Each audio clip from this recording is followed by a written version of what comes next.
In 2013, a couple vacationing on Vancouver Island, British Columbia, filmed a massive, upright figure moving through the thick woods. It was huge, gray, covered in hair, and they swore it didn't look or act like a bear. But here's the most chilling part. When I studied this footage frame by frame, what I discovered genuinely gave me a sick feeling in my stomach, and you'll see why. Just before we get into the extremely compelling and frankly deeply unsettling details of this footage, let's talk a little bit about the background and circumstances surrounding the clip. But I won't stop there. Later in the video, I'll tell you about my own Bigfoot encounter, which, although it happened 11 years after this footage was shot, ties in with this account very closely because it took place in the same general area. So as I said, in August 2013, this couple was on vacation on Vancouver Island. They were driving this rather obscure back road toward a tiny hamlet called Port Renfrew. During our trip, my wife and daughter and I drove this same road, and we also visited Port Renfrew. And I can tell you that this particular road is small and narrow and lined with dense forest on either side, and really not much else. Zero signs of civilization. So this couple in 2013 stopped randomly along the roadside beside this small creek. They had agreed to take an impromptu hike into the forest. There were no hiking trails there or anything, but this particular couple loved hiking, and apparently walking into uncharted forest wasn't that unusual for them. The creek was nearly dry at that time of year, and they had chosen that spot because they were planning to follow the creek bed into the forest to avoid getting lost. But things didn't go according to plan. They had walked only about 200 feet into the tree line along this creek bed when they suddenly heard branches breaking up ahead. They looked 75 to 100 feet further into the forest in the direction they were going, and that's when they saw this large, upright figure. The figure was standing bipedally, they said, and swaying back and forth. The couple said it looked like it had a cone-shaped head and broad, bulky shoulders. But here's the really intriguing part. They filmed it for over 2 minutes. This is an unusually long and continuous sighting compared to most alleged Bigfoot clips.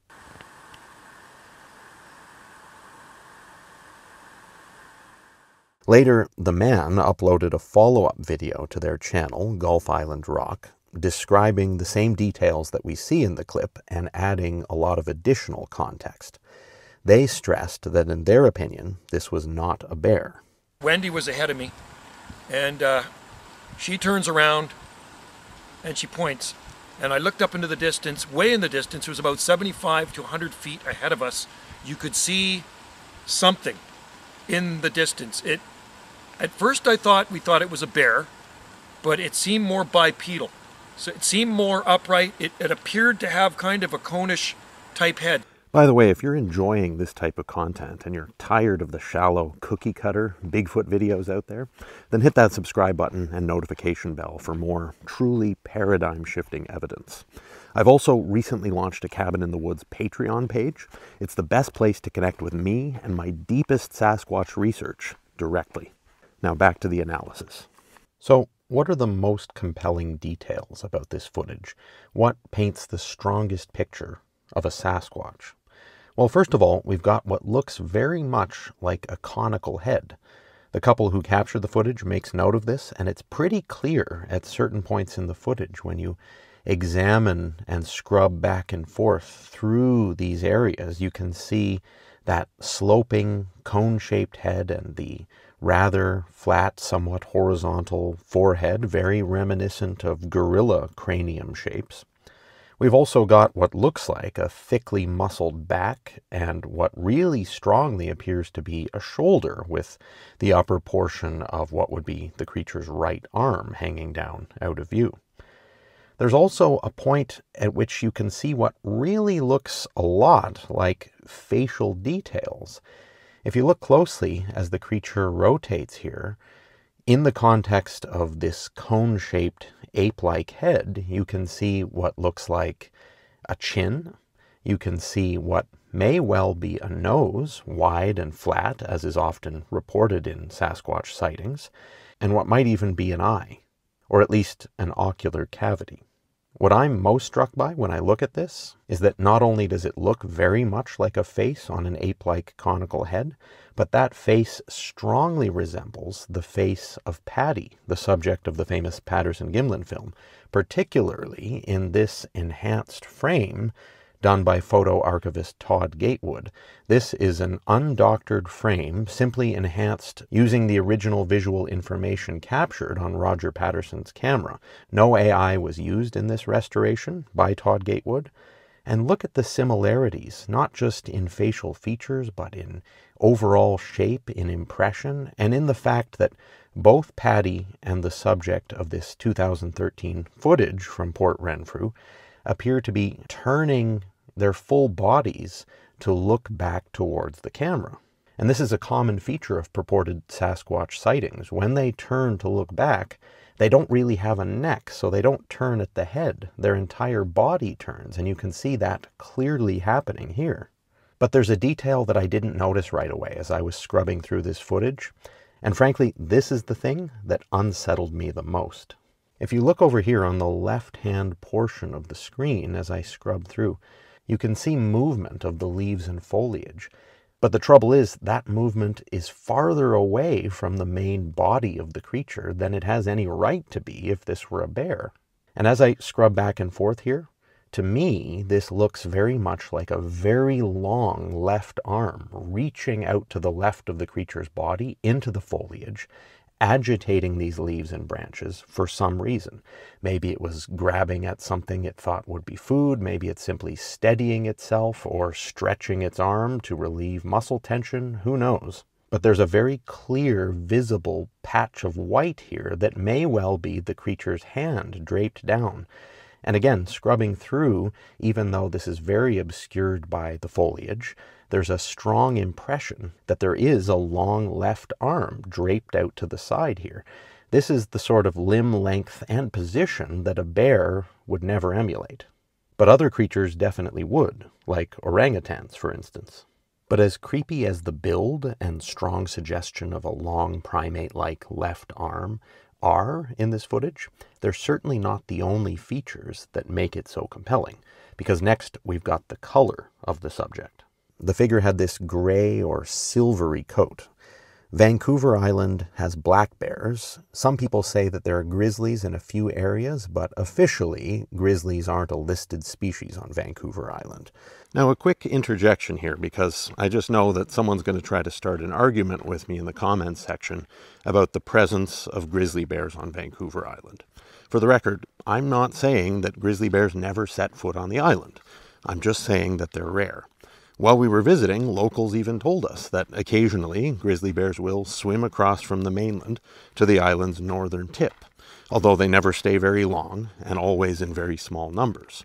Now, the island's northern area, where the grizzly bears exclusively hang out while they're visiting Vancouver Island, is nowhere near Port Renfrew, where the footage we're discussing today was captured. And that's the only point I wanted to make. I'm not saying grizzlies never set foot on Vancouver Island, just that when they do so, it's rare, and it's temporary, and it's nowhere near Port Renfrew.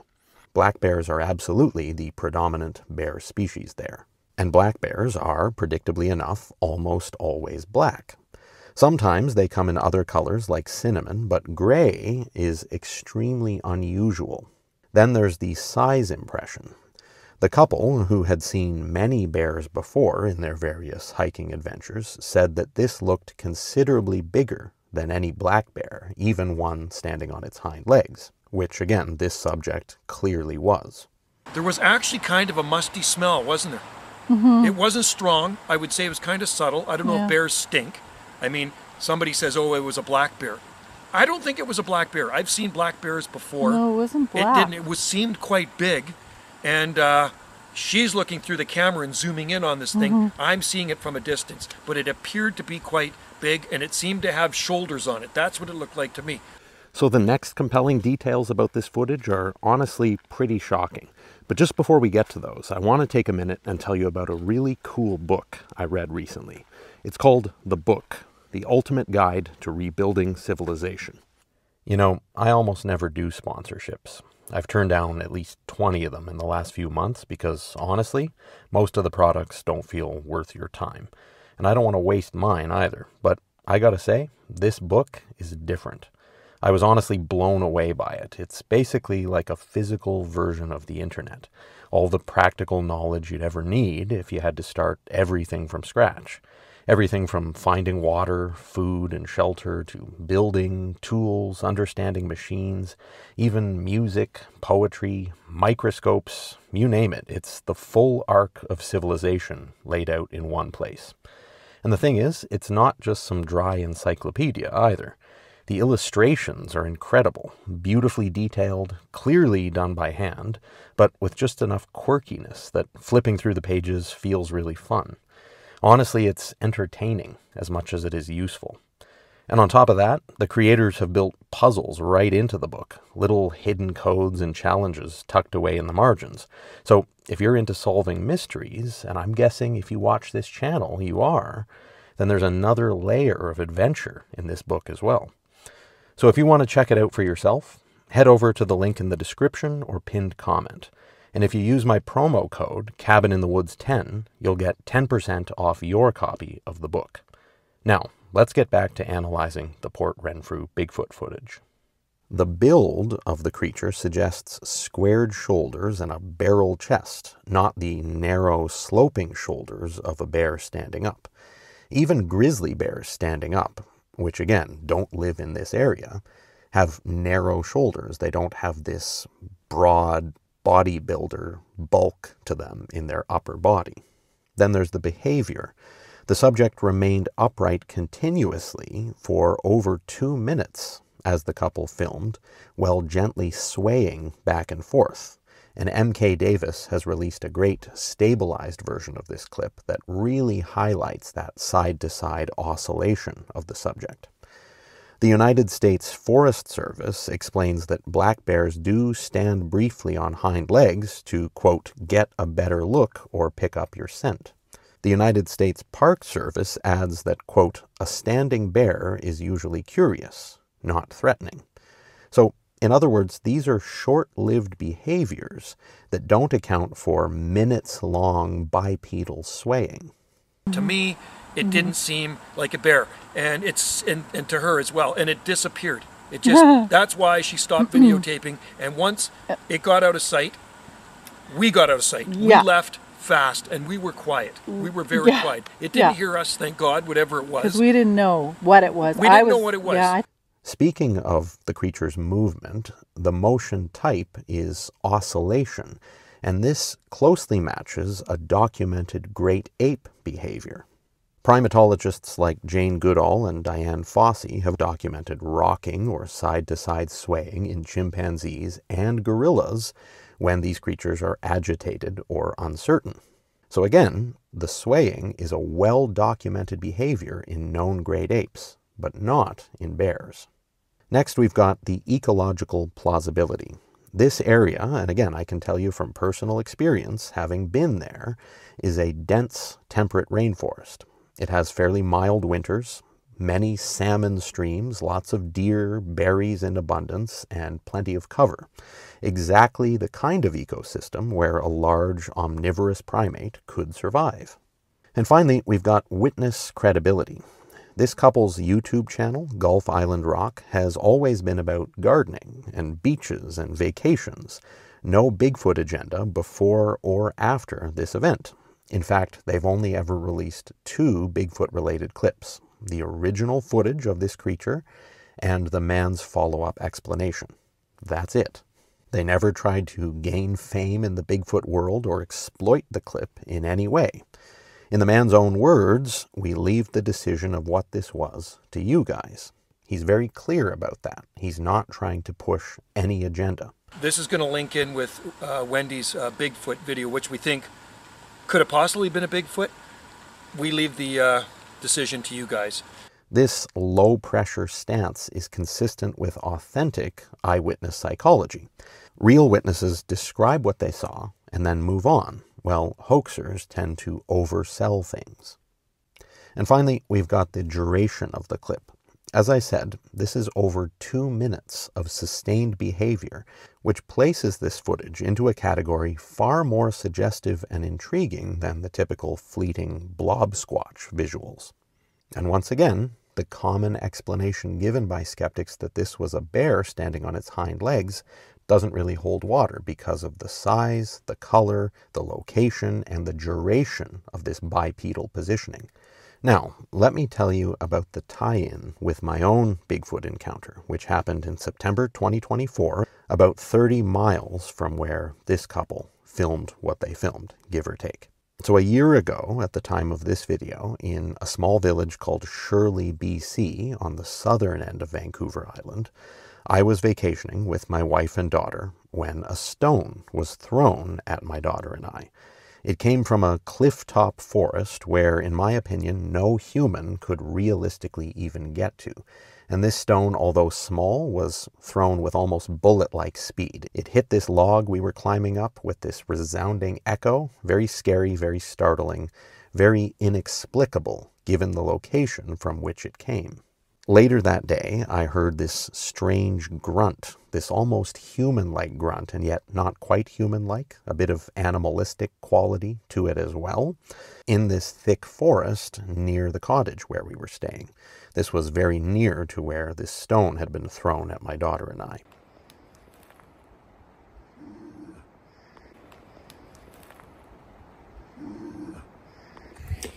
Okay guys, I'm getting out of here. And at the exact same moment that I heard this growl, I also heard this tree twisting or breaking, wood fibers creaking weirdly in this thick, dark forest. So the next day, I investigated the area, and I found 2 snapped-off trees, one of which was clearly very fresh and still living, covered in green foliage. And while I was in this spot, wondering about these trees, I caught this flash of movement. I glanced over and I saw this massive, hulking black shape about 50 meters further ahead. It had moved slightly, so I whipped up my camera and I got a short clip of it, but it didn't move again on video, unfortunately. It was at least 8 feet tall as a rough estimate. It was extremely broad, and in my opinion, it was way too big to be a bear, even a big one standing on its hind legs. This thing was massive. But the really weird thing about whatever this thing was is that it didn't look obviously like a Bigfoot. In fact, it didn't really look like anything other than this huge, formless black mass.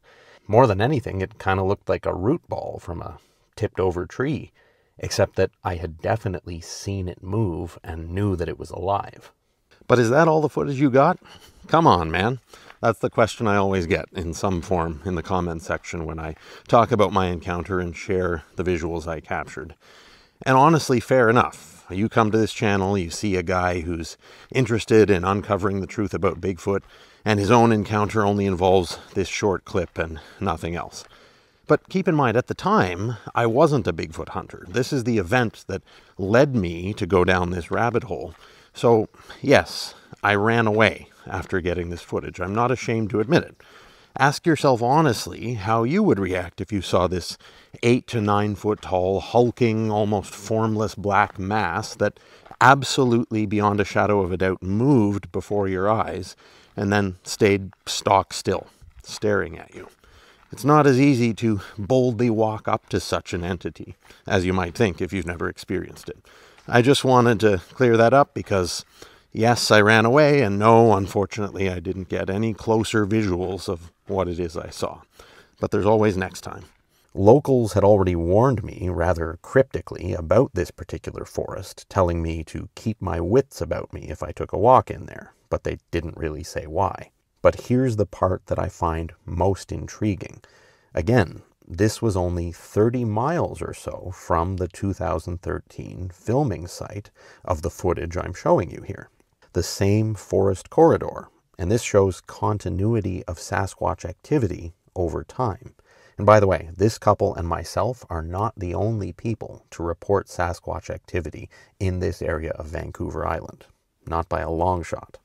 Next, let's examine some skeptical explanations for what this could have been, some non-Sasquatch explanations. The first one being some version of it was a bear.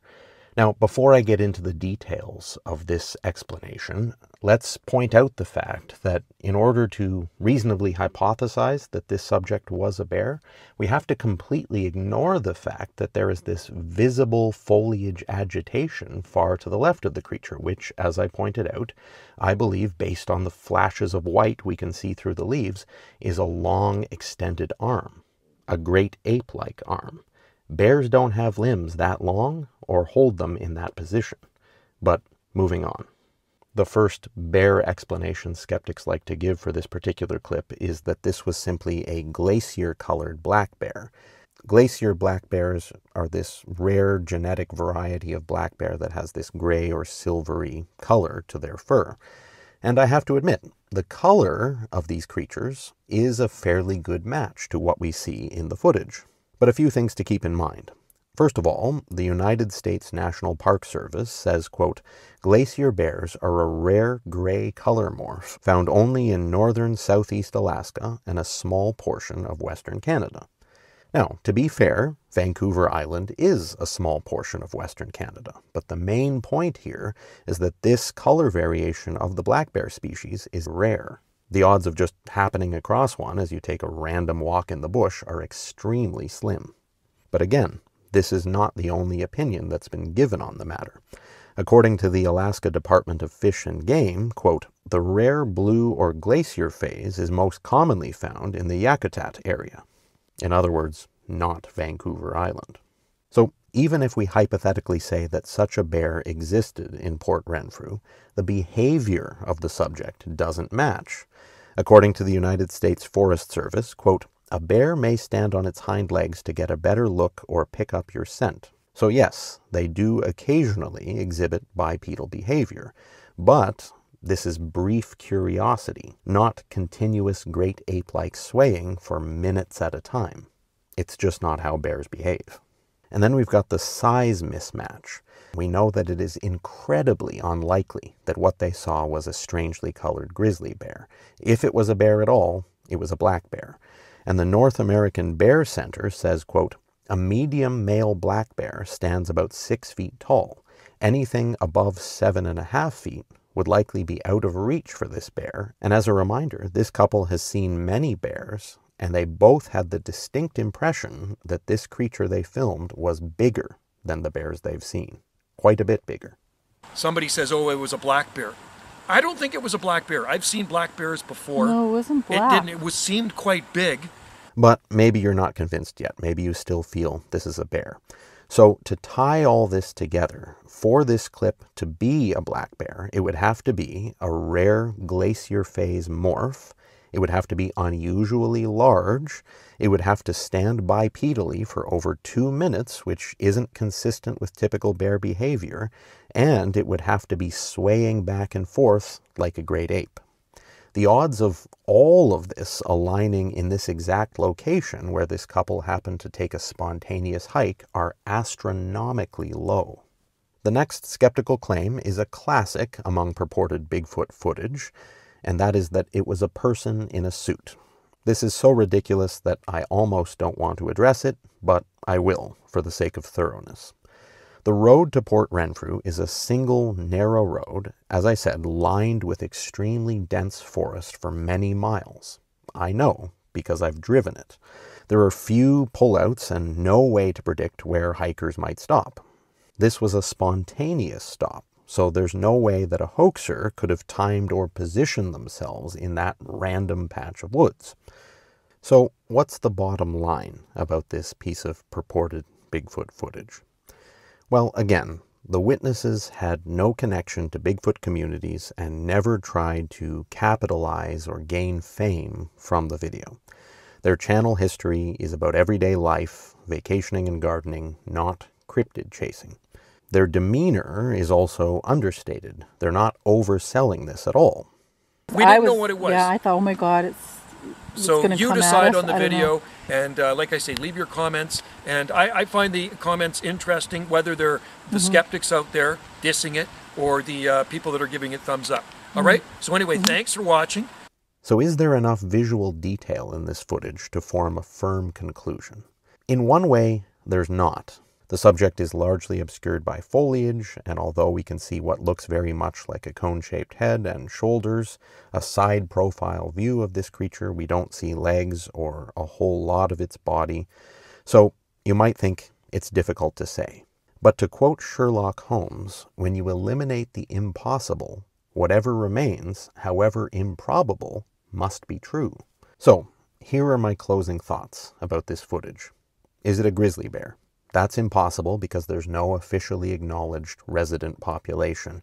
And although there are likely a few individuals who swim across on the northern end of the island, according to locals, this was not the northern end of the island. Not even close. Also, grizzly bears don't have square, bulky shoulders and cone-shaped heads.